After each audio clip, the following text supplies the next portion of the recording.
Hello, welcome to Eco TV. My name is Binta Jallo, and with me today is Dodou Jah. Dodou Jah is the deputy spokesperson of the APRC party, who is also the secretary of the APRC party. Before going further, let me allow him to introduce himself. Dodou Jah. Thank you very much, Binta. It's a pleasure to be on Eco TV International. Like you rightly said, my name is Dodou Jah. I'm the Deputy Spokesperson and Secretary of the APRC, which normally reads Alliance for Patriotic Reorientation and Construction. It's definitely an honor and a pleasure to be on the program. Thank you very much, Mr. Jah. Yes. Can you please tell us a little bit about yourself? I can say a typical biography of myself. I was born and raised in Dipakunda. I attended Serekunda Primary School. From Serekunda Primary School, I went to Muslim Senior Secondary School. From grade 7 to 12, I did it at Muslim High School. 6 years I spent there. From Muslim High School, I went to Horon Computing. That's where I did my IT course, Information Technology, English Language on the CIE courses, University of Cambridge. I did Business Administration, I did CLED courses, ICT, etc. Through the same institution, I was one of their best students during my time, almost in all the fields. The teacher in charge, when he left for WISE, was to take care of their IT unit. He recommended me. I believe Dodou can handle this job. He can take over the IT department. They employed me being the IT training manager from 2006 to 2012 to 2013. 7 years I've lectured at that institution as the IT training manager and ICT. From there, I've also worked at Jackpot Palace. It was a betting company as a controller in charge of safes. I've also worked at Sand Beach Hotel as their IT manager for 2 good years. From there, now I run a foundation called Joint Hands Foundation, which I'm the managing director. And most actively a politician within the APRC. I became active in politics in 2016 during the presidential campaign before the election. That's when I became very active in politics.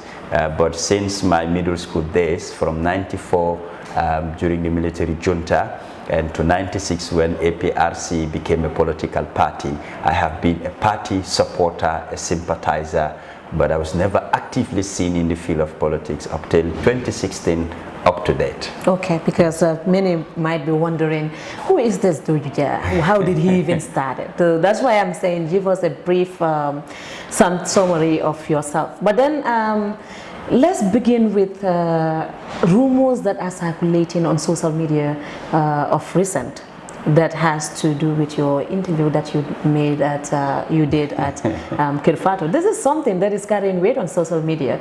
Yeah. So why did Dodou Jah say there is no coronavirus? According to the people on social media, people are like, Dodou Jah said there is no coronavirus in the Gambia, and others are saying, oh, he was misquoted. But here is Dodou Jah who can give us clarification on that. Thank you very much. It's the Fatu Network. They gave me a call that they want to interview me. There are people on social media, I'll come to that later, who said I should not even be given a platform to talk. Well, I don't go around to journalists and telling them interview me or I have a message to pass on. It's the job of the media personnel who come to me and they demand or request for an interview, which I don't turn down and will never do if my schedules are available. What I did, many people, when I meet them in the streets, they tell me, I listened to your interview on Facebook. You know, it was really brilliant. I can tell you 95% of people that called me or I met them definitely appreciated my interview, and they tell me, you know, we're definitely with you. Just yesterday, I went to the beach side to take a walk. I normally do that at night. And one of these brothers tell me, bro, how are you? I said, fine. He said, I think it's you. I watch your video on Facebook. I said, yes, yeah. He said, the APRC guy. I said, yeah. He said, thank you very much. You know, I concur with what you said. We're talking about corona. I did some research about when Corona started. It has different viruses. It's not only the COVID-19. COVID-19 is the latest. People need to understand that. The history of it, how does it transmit, to humans, to mammals, all this. I did my background research. IT is my field. I dig sources. I don't just sit and listen to people. I want to find out facts from things that are very reliable, so I know what I'm talking about. And I make comparisons between what is in this country and in other countries. I even have statistics of the MERS, M-E-R-S, coronavirus. I'll check the statistics of the SARS, S-A-R-S, coronavirus, and the SARS-CoV-19. These are the three that they made comparisons with the different level of percentage, from the symptoms, from the infections, from the mortality rate, and all that. I made the comparison. And if you check out all this, the COVID-19 has the lowest percentage in all cases, be it mortality rate, the way it is transmitted and the like. Doctors and scientists, they could attest to that. And I have these facts, not from where I created it myself. Was I have all this background. the reason that you came to the conclusion of saying that the people they're saying that in this country are having this COVID-19 are actually not having the COVID-19? No, it's partially part of why I said it, but the main reason is how this government is handling this COVID-19. Give us the reasons. Yes, compared to other countries. First of all, when the COVID-19 hit the world, it's a pandemic. It started with China, Wuhan, China. We saw what was happening. People dying in the streets. Just you fall down and die like that, like immediate deaths. People saw these videos and pictures worldwide, how it is passed on to people. And the authorities, the measures they took, to the extent they have to put checkpoints on places, forcefully you'll be checked. If they detect anything, they will arrest you and take you to these centers whereby you'll be under quarantine. If you're positive, then they apply methods of treatment. But initially they said the COVID-19, definitely Africans, their immune system is stronger. It's definitely not taking tolls on them. More likely white people will be affected. I said, okay. And they again said in Africa, the temperature is definitely warm and it does not do well. And I would click people's memory. That's when they said, let's drink warm water, let's eat warm food, let's do do exercises, etc.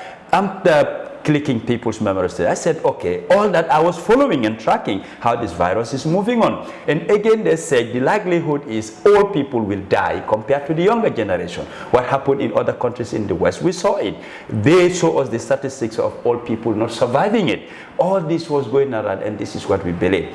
But all of a sudden, the virus has to take a turn, whether it did that by itself or the people behind it make that toll. In UK, we're now told that black people are dying more of the virus than white people. I said, wow, when did this virus take a U-turn? And now they're telling we should ventilate our homes and our houses. It's like it's not about surviving the heat now, nothing about drinking warm water, eating warm food or something hot, but ventilation. I said, it's taking another toll. And all of a sudden, we're talking about local transmission. And if borders are closed, locally, how did we observe it? Because the people who traveled and came to this country were put under quarantine. Those that were tested positive were taken to the treatment centers to contain it. So this local transmission, how did people get it? And it has to be rapidly spreading. All of a sudden, 5 cases detected in Bakau. Who took it to them? Tourists, people who came from other countries. How did they enter? Who identified them? These people are close contacts. People who are really close contacts. That's the people that they're saying have this local transmission. I'm saying, how did they brought it in this country? The people checked positive are on the treatment centers. Did they escape and went to people? Now, if you detect it from my compound here that I am positive, why do you spare my compound, my family members? Shouldn't they also go under quarantine? Those that are positive, you should, contain it to take them to treatment centers to make sure this will be tackled. According to the ministry, they are doing this. Bakau like a case, which everybody sees. But the case of London Corner, that immigration officer, we did not hear them going to London and testing people at London Corner. It didn't happen. What is special in Bakau that's not in London? I don't want people to take this particular community, you give them a preferential treatment, that other country is ignored. Are we really fighting the virus if these are the mechanisms we were applying? Again, how equipped are our treatment centers? No Gambian can tell you. They're not showing us what equipments are bought, what material do we have to contain or to fight this COVID-19. Have you seen one? I haven't seen one, not even on the social media. Why are they hiding even equipments that they're using to treat people? This will give people hope that we have materials, we have equipment, that when we get or become contaminated with this virus, they're going to treat us. The medical personnel, their kits, which is available, these testing kits, should it only be left with the treatment centers? Because I go to banks, I go to other places, even hospitals. At clinics, they only have a thermometer that they check your temperature and that's it. The next thing they'll tell you to wash your hands. What else? We're not seeing enough being done by government to give people hope that the virus is here and we can continue and fight it together. That is not happening. Let's understand this. Our viewers would like to know, what do you think of the people that are medically proven to be COVID-19 patients? What do you really think? Do you think these people are not having this virus? The ones I've talked to, the ones I have seen their pictures, videos, and had their audios, they don't have it. I don't know about recently, especially when these test kits were imported and introduced. They even tested on animals and the animals became positive. That looks funny. A test kit that anybody tested is positive. Isn't that fishy somehow? Before this test kits, the people, they claim they have it. I'm saying I have this evidence is those people don't have it. And that's where I am challenging them. I'm not saying it does not exist anywhere and nobody can have it. That's why I said maybe the English I spoke, they find it difficult to understand my language. If I said no coronavirus in the Gambia, I'm talking about that time. Those patients, they confirmed they have it. They denied it, and I see the evidences that they did not have it. What are some of these evidences we're talking about here? Videos been shown that no medical personnel were on the ground. They were left on their own with paramilitaries outside to make sure they don't leave the vicinity. Secondly, they take their own temperatures, and the doctors call, they send it to them. The patients? Yes, they check their own temperatures and they send this to the medical personnel. I have that video. Medicines been given to them and they refuse to take it. Why do you give people medicine? Because they're positive. You want to treat them. You want them to be cured. They refuse to take those medicines. And the same patients have been given certificates that they are tested negative. They are free from it. Why do you give people medicine to treat them? And after all, without taking the medicine, you said they're cured.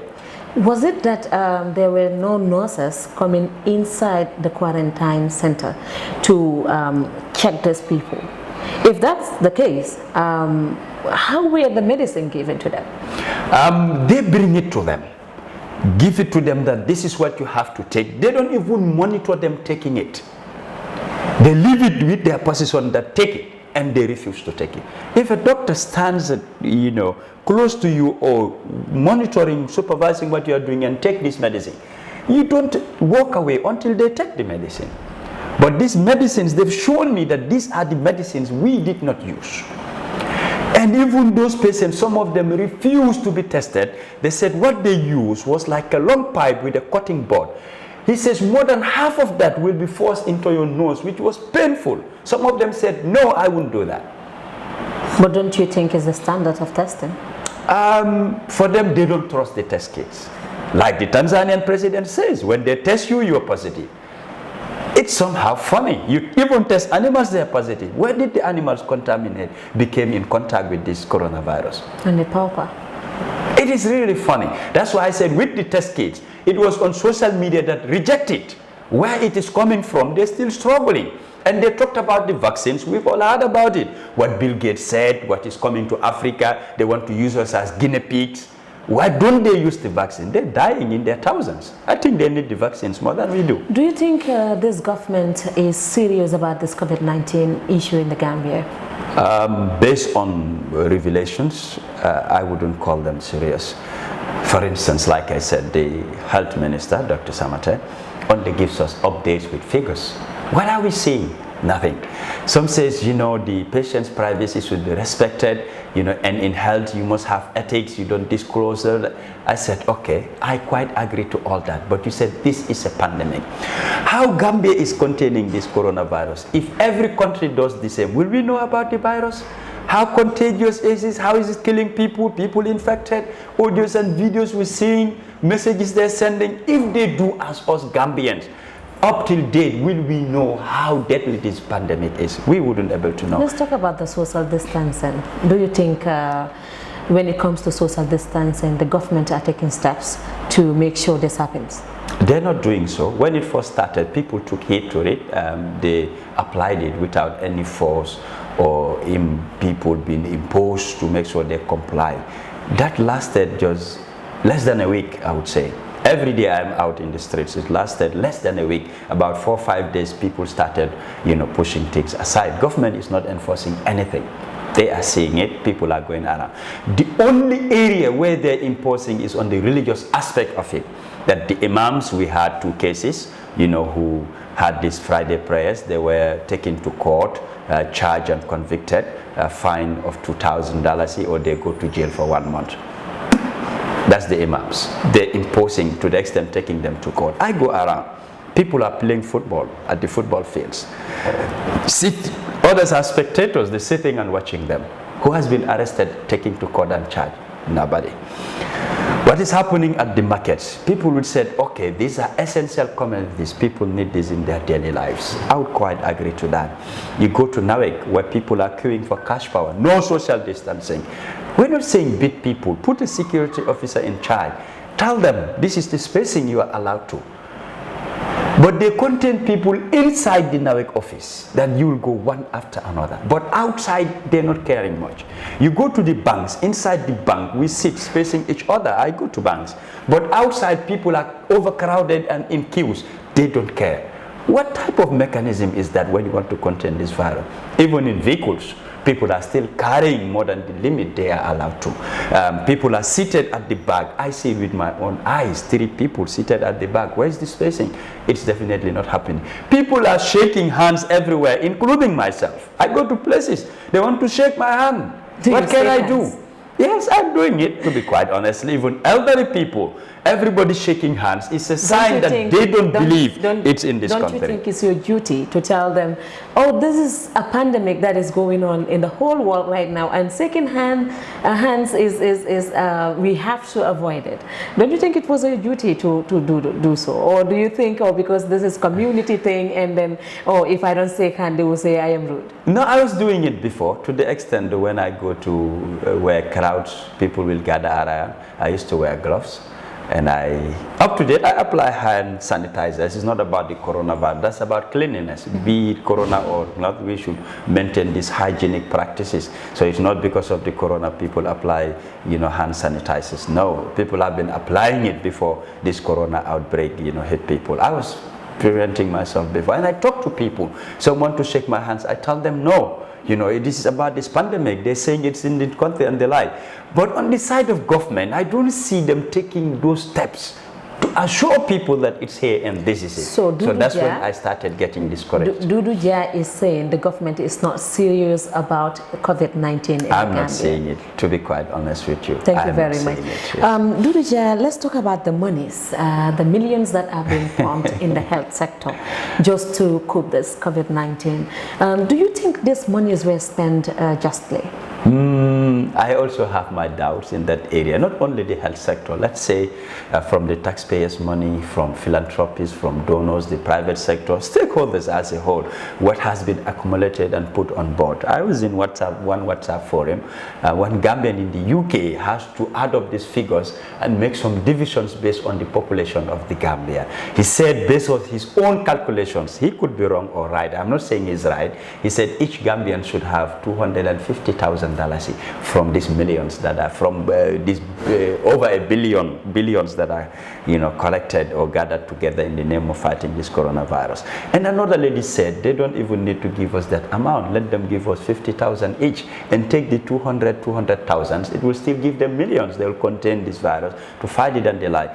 another guy said, okay, not even 50, but let them give us each $10,000. From it, we can buy the things we need, bag of rice, etc., and try to go buy that. So it's a lot of money. Nobody can argue with that. But how much has they given back? We're seeing their budgets, how much they spend on buying vehicles, how much on transportation costs, how much they're paying at hotels. Millions being put into that. What about the rice given and the oil? Rice and oil, for me, it's not enough. I am poor. Do you think everybody is having this? No. Like the 84, was it 84%? 84%, that's what they said. In my area here, I don't see it being circulated. Let's to talk about my compound. We're yet to see. I'm not saying they will not give around here, but as of now, I haven't had or seen anything. What do you think? Do you think it's a foul play? Like, let's say... Partly, yes. There's the foul government... play. It is being politicized. Okay. Just before I start this interview, I received a call from a lady around Manjai. He said people came to her home complaining that the distribution of this bag of rice and food stuff is not reaching them. They're giving it to their own party militants. I don't want to mention the name of that party. And the lady has to go to the councillor. Everybody knows the party. The councillor of that one. It's a different party from NPP, okay. to be quite specific. It's different from NPP. He said he went to the councillor because NPP don't have any councillor, to be on the accurate side of it. He went to the councillor and said, this belongs to all the people. It's not about politics, you skipping compound. Give it to everybody. So this act you are doing, he says, next election, you will not be councillor in this ward. We're not going to vote for you. The councillor is not from NPP? No. And not from the government? No, not from the government. So, but the councillor is from another party? From another party. Can you tell us the party? I definitely... Our viewers would like to know the party, please.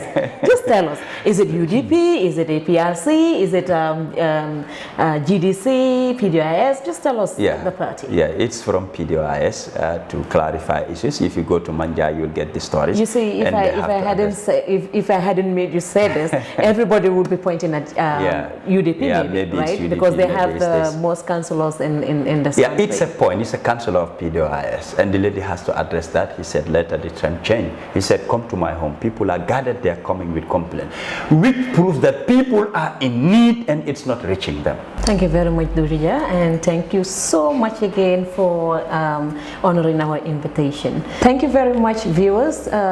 This is Binta Jallow once again from Eco TV, and more episodes will be coming.